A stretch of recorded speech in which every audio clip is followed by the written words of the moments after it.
अस्सलाम वालेकुम students, I hope आप सबका पेपर बहुत अच्छा हुआ होगा. So let's quickly discuss about the correct answers.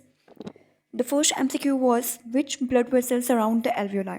Alveoli के सराउंडिंग में आपके पास कौन सी ब्लड कैपिलरीज ब्लड वेसल्स पाई जाती हैं. So the correct answer was option A, capillaries.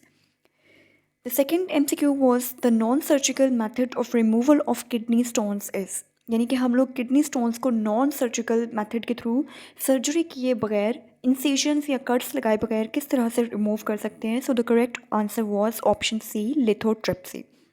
Lithotripsy में हम लोग शॉक वेव्स बम्बार्ड करते हैं और उनके थ्रू किडनी स्टोन्स ब्रेक हो जाते हैं और फिर आपकी बॉडी से यूरिन के थ्रू एलिमिनेट हो जाते हैं. The third MCQ was eyelids of Langerhans are part of the. So the correct option was option B, pancreas.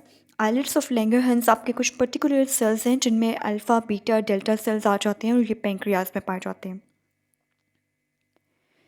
Fourth MCQ was which of the following is a nervous disorder? So the correct option was option C, paralysis. Paralysis जिसे आप फॉलिज का मर्ज भी कह सकते हैं, ये basically एक nervous disorder है जिसमें आपका ब्रेन इन्वॉल्व होता है. Fifth MCQ was in which disease crystals of uric acids are accumulated in toe joints.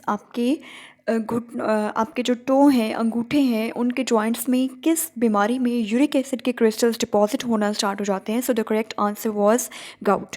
Gout यानी कि गंठिया की बीमारी में आपके यूरिक एसिड क्रिस्टल्स डिपॉजिट होना स्टार्ट हो जाते हैं.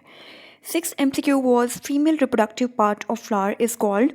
So the correct answer was option A, gynoecium.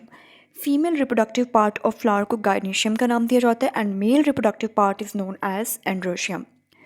Seventh MCQ was strawberry is an example of and the correct answer was option C, runners.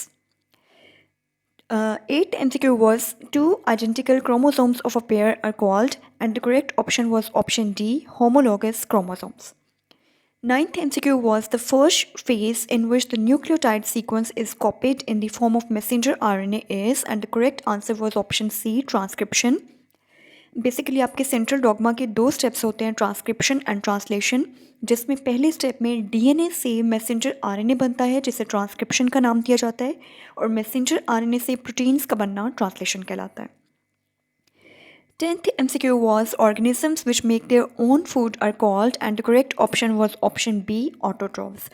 Autotrophs वो organisms हैं जो अपना food खुद से synthesize कर सकते हैं, खुद से तैयार कर सकते हैं. 11th MCQ was which enzyme is used to join gene of interest with vector DNA and the correct answer was option A, ligase. Ligase एक ऐसा enzyme है जो कि different चीज़ों को join करने के लिए, ligation के लिए इस्तेमाल किया जाता है. 12th MCQ was whose work lead to discovery of antiseptic and the correct answer was option D, Joseph Lister.